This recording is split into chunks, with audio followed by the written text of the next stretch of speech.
Thank you so much for joining us here for our worship service this morning at Encounter Community Church. We are so excited to have you with us. Just wanted to share a few things with you about things that are happening here at the church.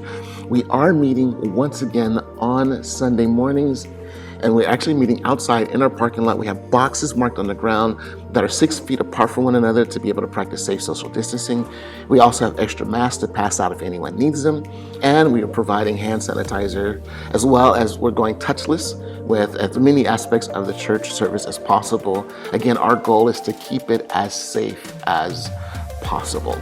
So if you want to come out and join us, grab a chair, put on some sunscreen, grab an umbrella for shade, and come on out and join us next Sunday at 10:30 a.m. in our church parking lot.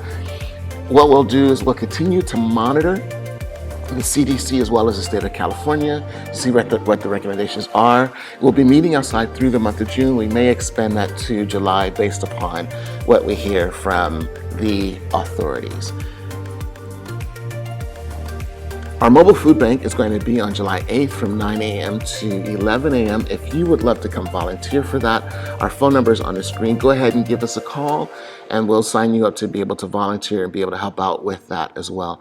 If you know of someone who is in need of food, either have them contact us or you can contact us and we have extra food that is available for them. We have boxes of dry goods that we'd make available for them to be able to have some food. So again, if you know of someone who is in need of food, or if you yourself is in need of food, please contact us or have them contact us so that we can be able to take care of that need. If you want to stay connected with the things that are happening here at Encounter Community Church, just text at SignUpECC to 81010. Again, this is the same app that is used in the classroom for students to be able to interact with their kids without necessarily having their personal information. So we utilize this as a church as well. So with that, you can be able to interact with us, we can interact with you, and again, without revealing your personal information to us. So if you'd love to stay connected with the things that are happening here at Encounter, when we post new vlogs, new podcasts, as well as other events, please text at SignUpECC to 81010. And finally, if you would love to be able to follow along with the message today and be able to take your own notes and add them into the message as well, and also to be able to have access to the announcements that we've just shared, then hold up your phone, put it in camera mode, hold it up to the screen, to the QR code that you see. A link will pop up, follow that link, and then you will have access to the announcements as well as to the sermon notes. Again, thank you so much for joining this morning. We are so glad to have you here, and we will be getting started shortly.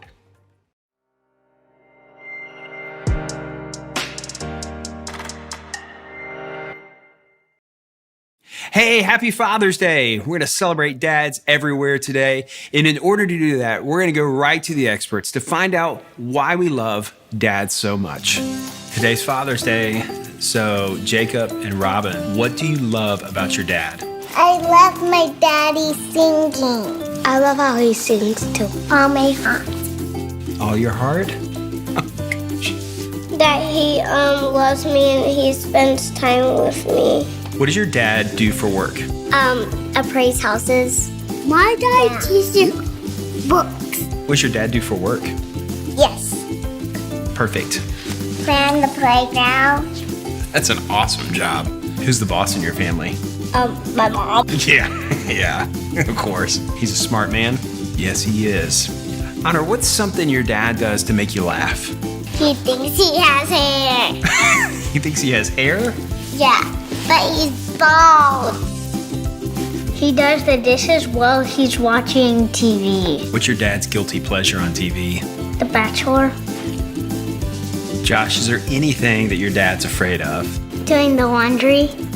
Definitely my mom. What's something your dad can't do? Have a baby. That is correct. Do you ever get in trouble, Pfeiffer? Sometimes I fuss. What does your dad say when you get fussy? I think he says, "Don't take it well." Just like that? What kind of face does your dad make? Do you ever get in trouble? Yes. What does your dad do when you get in trouble?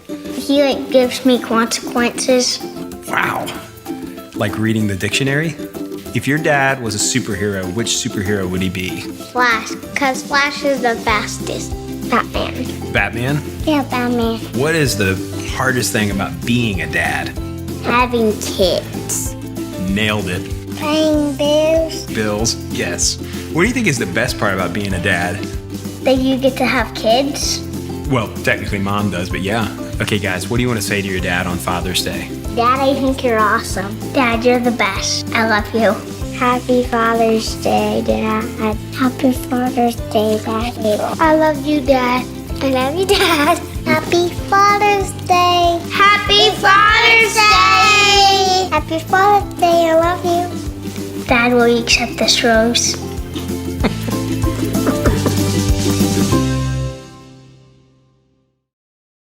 Again, thank you so much for joining us here at Encounter Community Church. We're so excited to have you with us this morning. I just wanted to take a moment to just pray for us, pray for the service, as well as to take a moment to just pray for our country. I don't think we could do that too much, and I think that this is a time that is so important for us to do so. So let's pray. Father, I thank you so much for this morning. I thank you for this opportunity for us to be able to come together. And Lord, right now, I would like to pray for our country. Lord, with just the challenges that we're facing with COVID-19, with the challenges that we're facing when it comes to racial equality, Lord, we're at a place right now where we really need your guidance, where we really need your presence. Father, I pray for those of us who call ourselves believers, those of us who call ourselves committed to following you. Lord, I pray that this morning that we will begin to allow our faith to manifest in such a way, Lord, that the community around us will be able to see you and see your presence. And Father, through that we will be able to move beyond our focus on ourselves, but to move into a place where we love our neighbors, where we love those in our community, where we love those who are around us, where we love those who are different than us. Because, Father, that is what is going to be what changes our world. And all these things we ask in your name. Amen. So again, thank you so much for joining me this morning. For those of you that call Encounter home and you want to continue to support us financially, there's several ways that you can do that. The first one is right here. You can mail a check to Encounter Community Church, 18749 Crenshaw Boulevard in Torrance, California. The other thing that you could do is if you wanted to give online, it's a little bit more secure. So you can go to encountercommunity.church, click the link that says online giving, and you'll be able to give through that. And then finally, if you wanted to give via text, then what you would do is click that number in for texting, and then you would put in the amounts that you want to text to the church, and then you would hit send. For those of you that are doing it for the first time, whether it's through online giving or through text giving, there'll be a form that you'll fill out. That's for tax purposes. If you want to give and not do that, there's a link that you can click for that. You can just click that and you can just give that way as well. But it's for tax purposes, so that we can make sure that we give you your tax credit at the end of the year. But thank you so much for continuing to support us. Thank you so much for allowing us to be able to do what we do. I mean, just yesterday, thanks to your giving, just yesterday, I was able to take food to a member of our community who is really struggling. He's a guy that was in a wheelchair, wasn't able to get out to get the medical attention that he needed, wasn't able to go to the store for shopping, and contacted our church. And I took 2 boxes of food to his house and some toilet paper. And he was just so grateful. So again, when you give, those are the kind of things that it allows us to be able to do. So thank you so much. Right now, Ariel's going to lead us in a song of worship. And like I said before, you've never been with us before. The song, you'll catch on to it. The words will be on the screen, and you'll be able to sing along with Ariel, our worship leader, as well. But thank you for being with us this morning.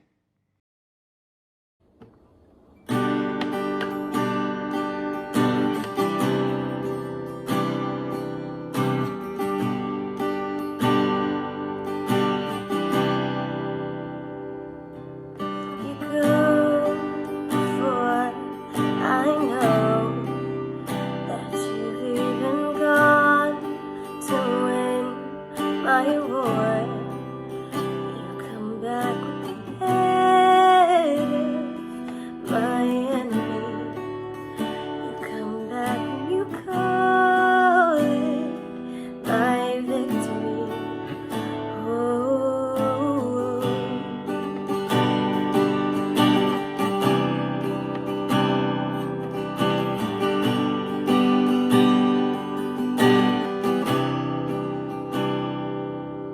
You go before I know that you've even gone to win my war.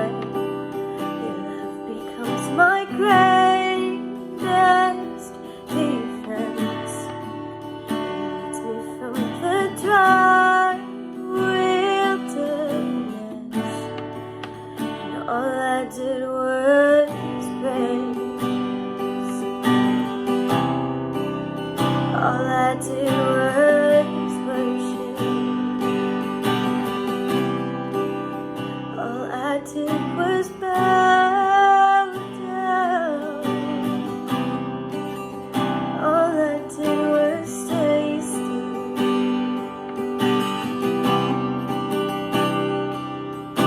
And hallelujah, you have saved me so much better your way. And hallelujah, great defender, so much better your way.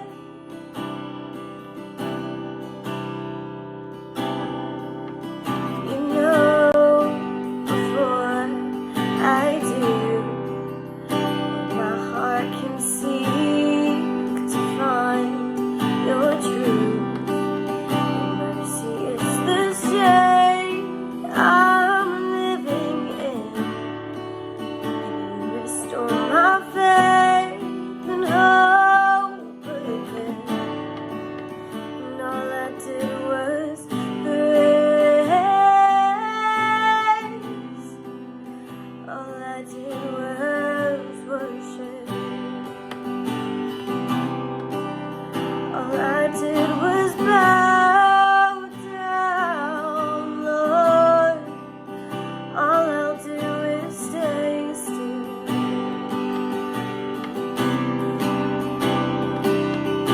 And hallelujah,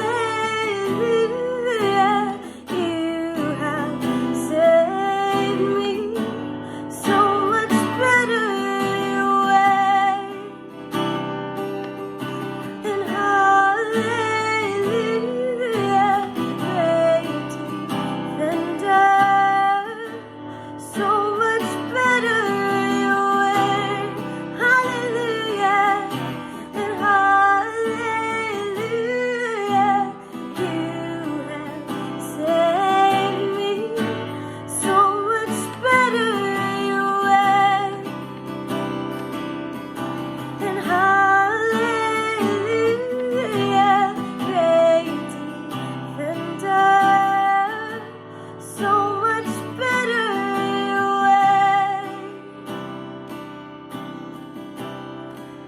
And when I thought I lost me, you knew where I left me. You reintroduced me to your love. You picked up all my pieces, put me back together. You are the defender of my heart. And when I thought I lost me, you knew where I left me. You reintroduced me to your love. You picked up all my pieces, put me back together. You are the defender of my heart. Sing that again. And when I thought I lost me, you knew where I left me. You reintroduced me to your love.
And hallelujah,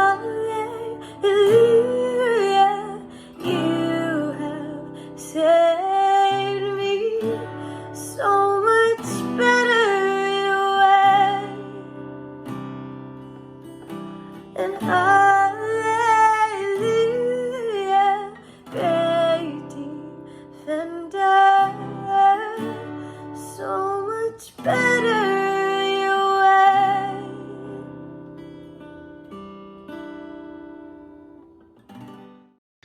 Again, Father, thank you. Thank you for being our defender. Thank you for walking the path before us. Father, taking on our challenges. Lord, so that we can know that we can trust you. And Father, I just want to take this moment to pray for this message. And I really want to pray for anyone who is watching this that has endured some kind of loss. And I pray that what we will gain from today is an opportunity for our faith to be strengthened and to be reconnected. And all these things we ask in your name. Amen. You know, when I think about what we've been doing as a church, I'm so blessed to know that we have been a source of encouragement for people, whether you're coming to the services or whether you're watching this online through YouTube or Facebook. I'm glad that we've had this opportunity to be able to encourage you. Right now, we're in the middle of a series called The New Normal. And in that, here's what we're looking at is now, because of COVID-19, when we begin to open up, as things are starting to open up and we're starting moving, things are never going to be the same as it was before. And then you add on to that the challenges for racial equality that we are dealing with right now. Again, things will never be the same. And in both of those situations, we know that there's going to be some challenges that has to be dealt with and moving forward. There's going to be some adjustments that have to be dealt with and moving forward. So one of the reasons why we wanted to do this series is because we wanted to ask that question, is how do we deal with it? How do we deal with it? And so with this in mind, as we look at just some of the things that are starting to open back up, and that really is exciting, right? Things are starting to open back up. I know some of you are excited because you went and got your hair did, right? Some of you are like, look, don't look at my Instagram post or my Facebook post before things started to open up because the gray was starting to seep through. The cut was a little, you know.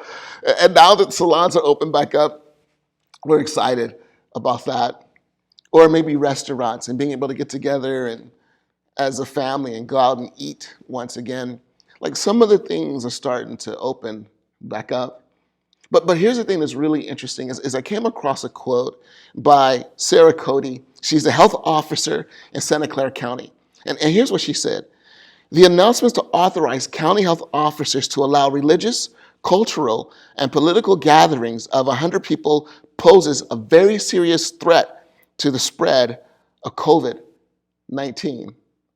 So just as when we're starting to come together, you know, just as when things are starting to open up, we're starting to also have these voices in the background that are saying, well, time out. Wait a minute. Slow down. Slow your roll.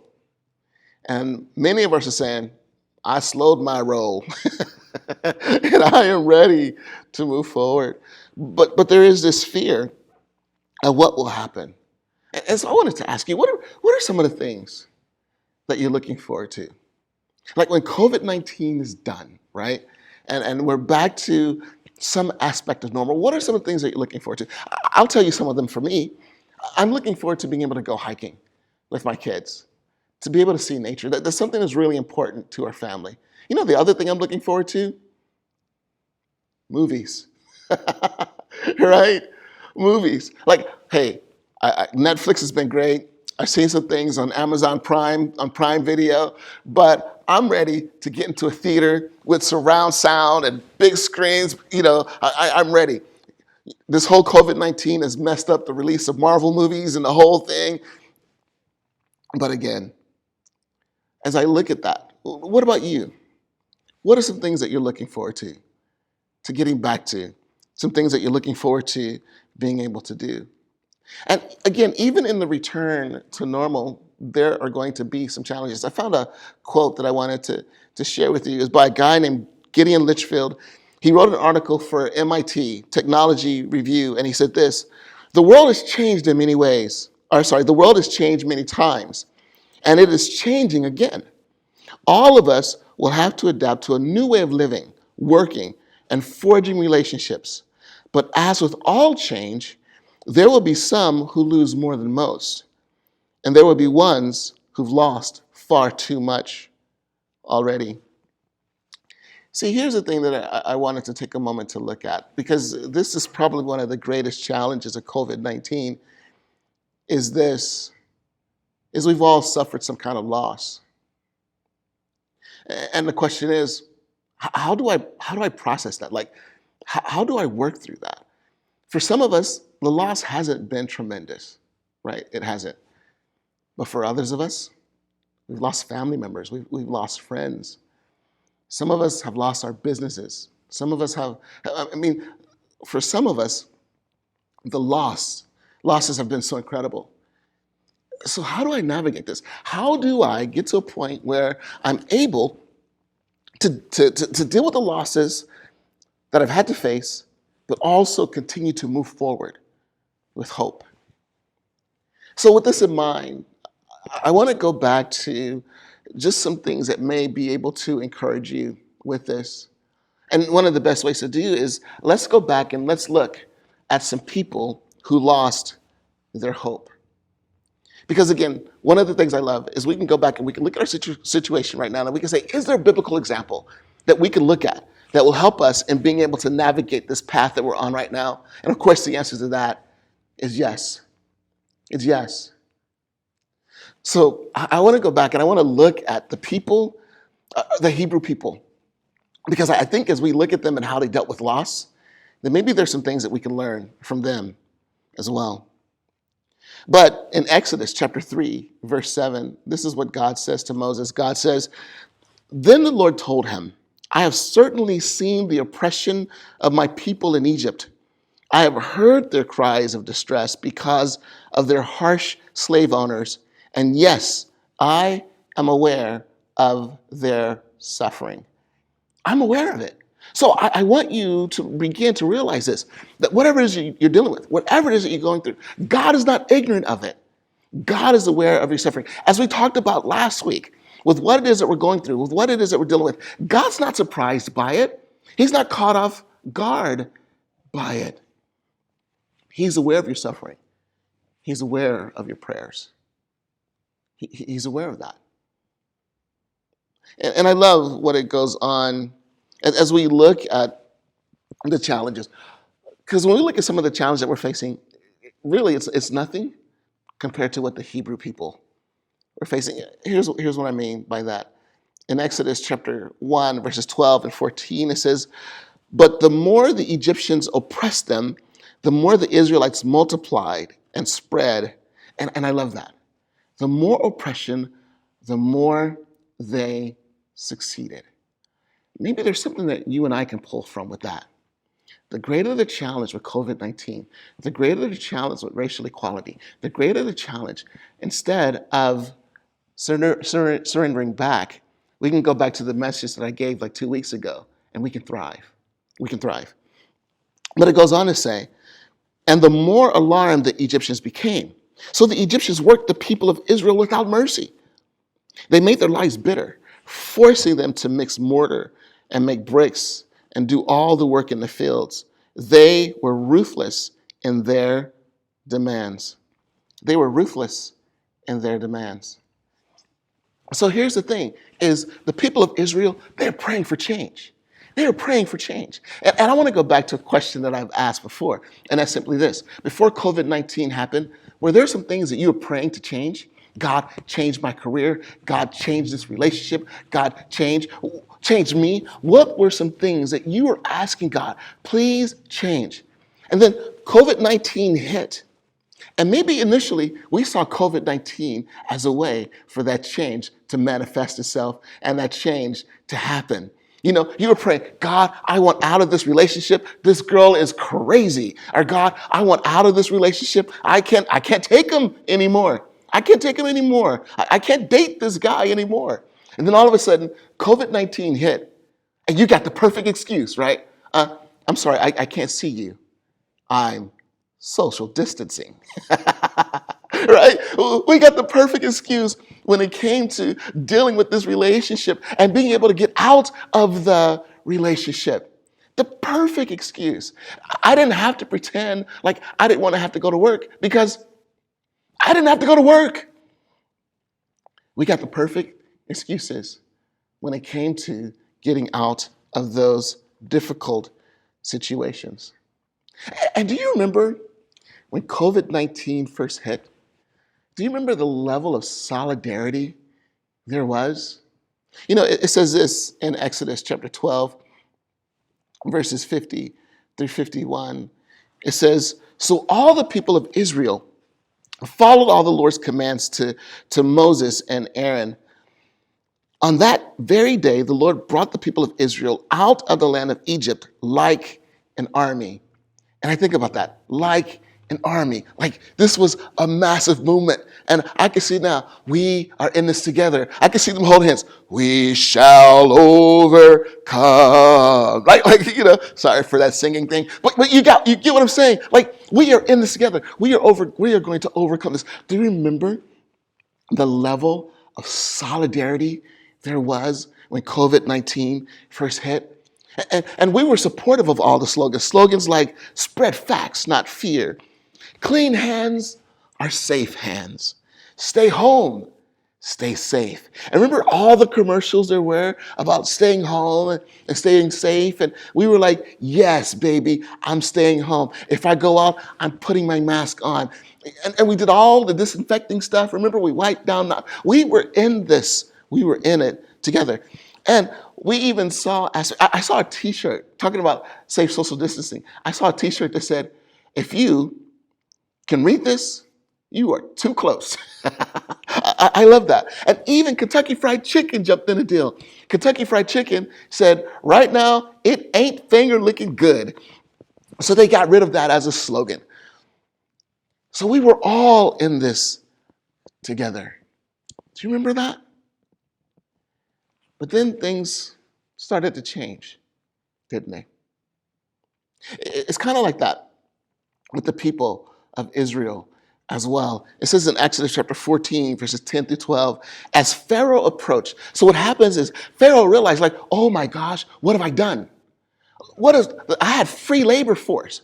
What have I done? So he decided, he got on his chariot and he got some of his other soldiers and they went down and they were chasing down the people, the Hebrew people. And all of a sudden, the Hebrew people saw them off at a distance. And they freaked out. And here's what it says.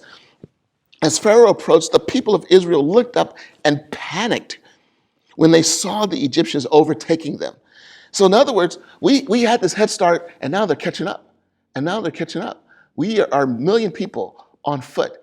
And here they are on their horses, and they are catching up to us. So the people again are freaking out. So they cried out to the Lord, and they said to Moses, why did you bring us out here to die in the wilderness? Weren't there enough graves for us in Egypt?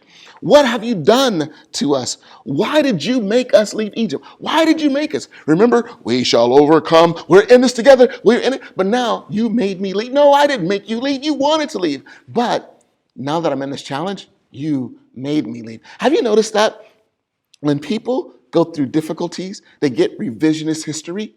All of a sudden, their mind warps and they don't remember the commitments they made. They don't remember the promises they made. But boy, they hold things against you. But it's revisionist history. And then they begin to talk to you and you're like, no, I never said that. I never did that.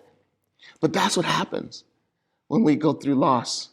And when you face a threat, we practice revisionist history. And it goes on to say, didn't we tell you this would happen while we were in Egypt? No, you didn't. We said, leave us alone. No, you didn't. Let us be slaves to the Egyptians. Really? Come on. It's better to be a slave in Egypt than a corpse in the wilderness. Well, what happened to we shall overcome? What happened to that? But again, and here's the thing that we have to be careful of, and that is, in going into this new normal, there's going to be aspects where some of the things that we were hoping for, some of the things that we're longing for, there's going to be aspects of life that are threatened.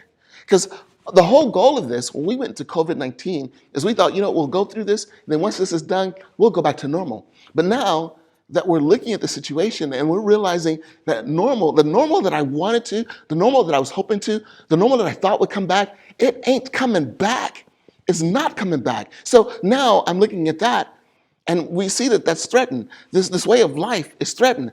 The Hebrew people thought, we're going to go off, we're going to be free, we're going to build, we're going to go to our land, we're going to have this promised land, things are going to be great. And now that's being threatened. And you know what they did? They freaked out.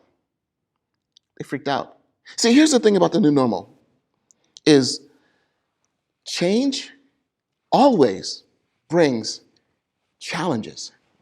And change will always threaten the things that we want. Always. So now you have a choice. You have a choice.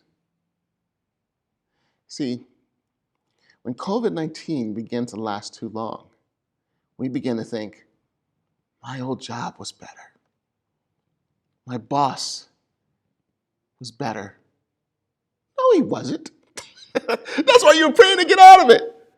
But that's what I remember, man, when I dated her, man, she brought such joy and happiness to me. Oh, he made me. No, he didn't. But you know what we do is we go back and we have this revisionist history about the past. And then what happens is when our future life is threatened, we want to go back to what we had. That's the danger that we have to look at when it comes to loss. Here's the other thing that happened in Exodus chapter 15, verses 22 through 24. It says, then Moses led the people of Israel away from the Red Sea. So here's what happened is God showed up big. God stepped in and did something incredible where he parted the Red Sea, the people went across. Now we're back together again. We're all in this together. So things are good, right? Till the next challenge comes along. Then it says this. They traveled in the desert for 3 days without finding any water. When they came to the oasis of Marah, the water was too bitter to drink.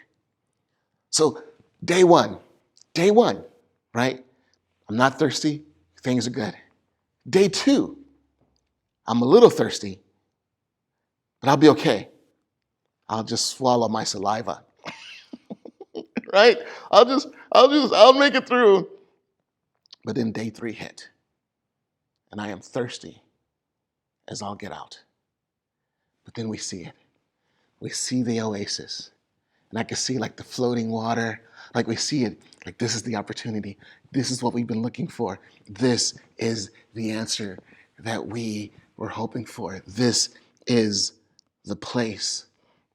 But it goes on to say, so they called the place Marah, which means bitter, because the water was undrinkable. And let me tell you, I don't think just the water was bitter. I think the people were bitter too. Then the people complained and turned against Moses. What are we going to drink? They demanded. What are we going to drink? So now imagine this is the place where they find themselves. What are we going to do? What are we going to drink? What are we going to do? What are we going to? So now here's the situation. Now, not only is their way of life threatened, that's what happened with Pharaoh. Now they're in a situation where the most basic necessity, water, is threatened. And maybe you're in that place too. Maybe you're in that place where it's your job. And when it comes to your basic necessities, I don't know how I'm going to pay my bills.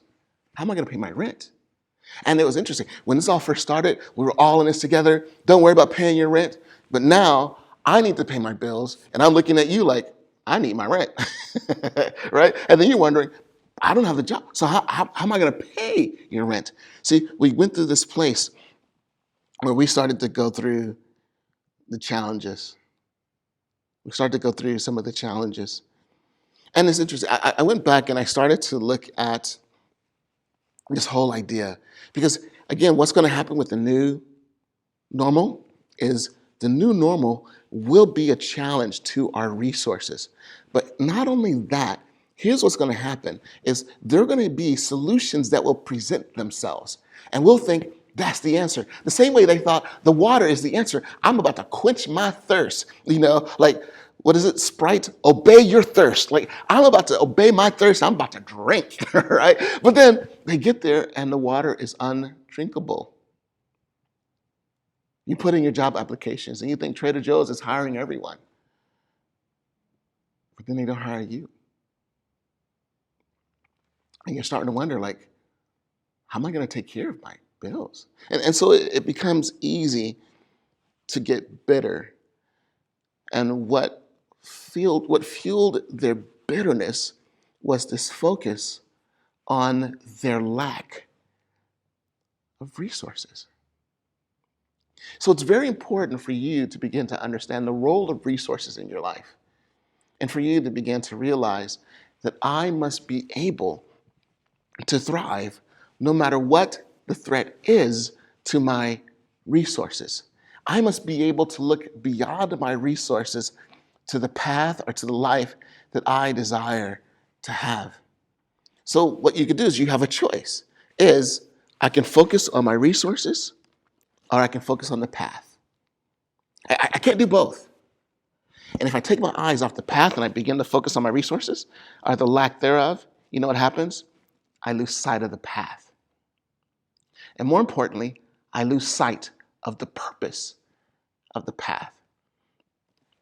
And isn't that interesting? Because what do we say to people? Like, you're going through a challenge right now. It's all for purpose. It's all for purpose.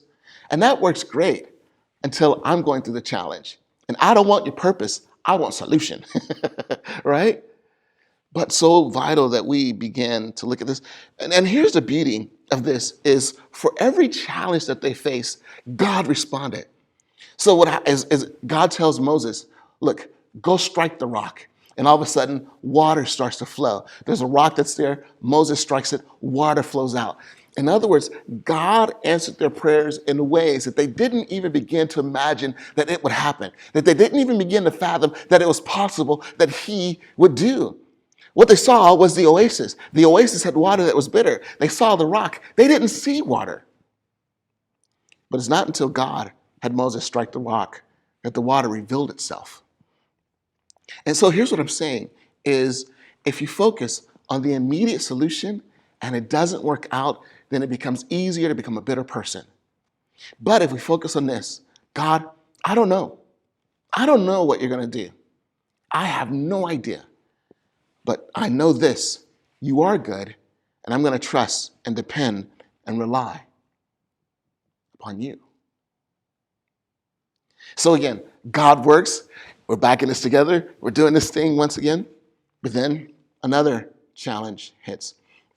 And it says in Exodus chapter 16, verses 1 and 2, then the whole community of Israel set out from Elim and journeyed into the wilderness of Sin between Elim and Mount Sinai.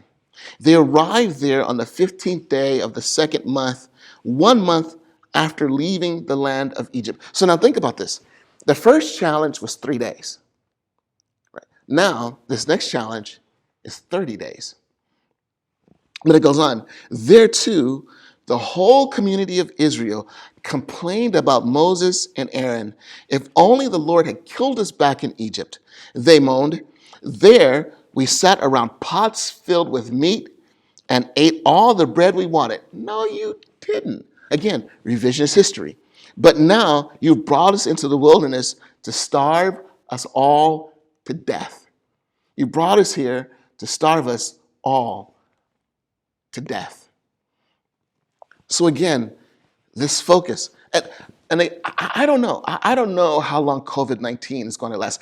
I don't know how long it's going to take for those of us who are African Americans to get racial equality. I don't know. But here's the question. Are you really in it for the long haul? Are you really in it for the long haul? I read a story called Indianapolis. It was about the USS Indianapolis, and it was a battleship that was sunk towards the end of World War II. Like, it was sunk, and then within a matter of a month afterwards, World War II was declared to be over. But just between that, around late July, early August, just a few days, their ship was sunk. And I read the story of one of the guys. I read the story of one of the guys. You know, he treaded water because he didn't have a life preserver. He treaded water from midnight till 5 in the morning. There were guys in the water, not 1 day, not 2 days, not 3 days. They were in the water 4.5 days before they were found, before they were rescued. And so we're talking about guys who knew suffering, who wrestled with suffering. So I think it's important for us to begin to understand what it is that we're going through. And I think it's important for us to learn stories like that so that we can look at what is it that other people have persevered through. That's why I love and I encourage you, find success stories. Go on YouTube and put success stories, trial stories, people overcoming challenges and setbacks. Because maybe what you could do is in watching their story, you can get to a point where you realize if they can do it, I can do this too. I can do this too. And here's the thing that's really interesting as well. While they were in Egypt, God did miracle after miracle after miracle after miracle. They saw that. They saw that. Then, when they went out to the Red Sea, God did another miracle. He parted the Red Sea. They crossed. When they were in the wilderness for 3 days, thirsty, God did another miracle where he allowed the rock to open and water to come forth. Now they're 30 days in and they've forgotten it all. So I want to encourage you with this as well. Don't lose sight of his work. Don't lose sight of his presence. Because here's what's going to happen to the new normal. The new normal will challenge your focus and it will challenge your perspective. So what is it that you are going to look at? And this part is really important as well. In Exodus chapter 17, verse 7, it says, Moses named the place Massah, which means test, and Meribah, which means arguing, because the people of Israel argued with Moses and tested the Lord by saying, is the Lord here with us or not? So that became their story. So here's my question. What's going to be your story? When we're done with COVID-19 and we've reached a point where there's racial equality, what will be the story of the church? What will be the story for those of us who decided to follow Jesus? And what will people say about our faith? Will they say those are people who persevered in their faith, or will they say those people were just as bitter, complaining, and moaning as we were? Matter of fact, I'm shocked by how the Christians carried themselves with their level of complaining and moaning and griping. What's going to be the story of our faith after this? Will they name COVID-19, what is it? Meribah, which is arguing? Will they name, what's going to be our story after this? And so it really does boil down to, how do we deal with loss? How do we deal with loss when there's a challenge to our new normal, when there is a challenge to, when it comes to what it is that we hold on, when there's a challenge to our resources? What's going to be our story? There's a guy named James Stockdale. He's a former vice presidential candidate. He was also a naval officer, and he was also a POW, and he survived 7 years of torture. And here's the thing that's really interesting, is they asked him, who were the people that survived compared to those who didn't? And he said, well, the pessimists, they didn't make it. They didn't make it. And that kind of makes sense. But the next statement shocked people. And he said, the optimists, they didn't make it either. He thought, well, the optimists, shouldn't they have been the ones that made it? And he said, they didn't. And he said, here's the reason why. He said, with the optimists, their thought was, hey, Christmas will be out of here. And then Christmas came, and they were disappointed. But they built up their optimism once again, and they thought, well, by Easter, we'll be out of here. And then Easter came, and they were disappointed. But then they built up their hope once again. Maybe by the summer. By the summer, we'll be out. And then the summer came, and we weren't. And then it was year after year after year. And eventually, they lost their will to live. And he put it this way, and I thought this was a great quote. I want to read it to you. He said, you must never confuse faith that you will prevail in the end, which you can never afford to lose, with the discipline to confront the most brutal facts of your current reality, whatever they might be. Whatever they might be. So, simply put, here's what faith really is. Faith says, I acknowledge my challenge. I acknowledge my circumstance. I acknowledge what it is I'm going through. I acknowledge what it is I'm dealing with. I acknowledge how overwhelming it is. I acknowledge that. But faith doesn't hold on to false hope and pretenses.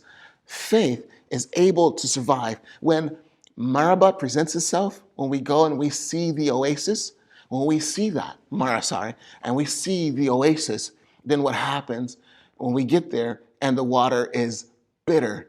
We were able to continue to persevere and press forward and press through because we believe that God is going to bring about a solution. And so it's important for us to realize when COVID-19 first started, people of faith said, oh, this is only going to last a couple weeks. But then it lasted longer. And then you know what happened? Is we began to lose our faith. We began to lose our trust. And we began to moan and complain and whine. What's going to be the story of our faith? Where we could say, God, I look at my current circumstances and they're impossible. I'm overwhelmed. And God, I even struggle with my doubt. But you know what, God? I'll praise you. I'll praise you. No matter how tough it is, no matter how hard it is, I will praise you. Will that be the story of your faith? Father, I just want to take this time out to pray for, again, each and every person who is watching this right now. And Lord, I pray that they would be encouraged. I pray that they're able to look beyond their circumstance, to be able to look beyond their challenge, to be able to look beyond their setback. And again, begin to trust and rely and depend upon you. Because, Father, you are a good God, merciful, loving, forgiving. So I pray that we will be able to trust you. And all these things we ask in your name. Amen. I want to encourage you with a couple things. If you want to just have someone to talk to about this, one of the things you could do is text @SignUpECC to 81010. And with that, we can begin to interact with one another. I'll say thank you for signing up. And then from there, if you want to talk back to me. And the great thing about that is, again, as I said before, we won't have access to your personal information, but we'll actually be able to interact with one another through the app. And I would love the chance to be able to pray for you. And when COVID-19 is done, I would love the chance to be able to get together with you and go out for coffee. And we can talk about life and just the challenges that we face. I also want to encourage you with this. I want to encourage you to subscribe. Just subscribe. Go to our YouTube page, subscribe there. If you're watching on Facebook, follow us. And that way, when we post new things, when we do things that will bring you sources of encouragement and uplifting, you'll be notified of those things as well. If you missed the announcements before the service started, they're going to play again afterwards. And I want to thank you so much for being a part of this. And again, I just want to remind you that Encounter is about three things. Love up, which means we are committed to being madly and passionately in love with God. Love out, which basically means we are committed to loving our community, to loving those that are around us, and love in. In other words, we're committed to taking care of ourselves and loving ourselves. So, love God, love others, love yourself. Take care. God bless. And we'll see you next week.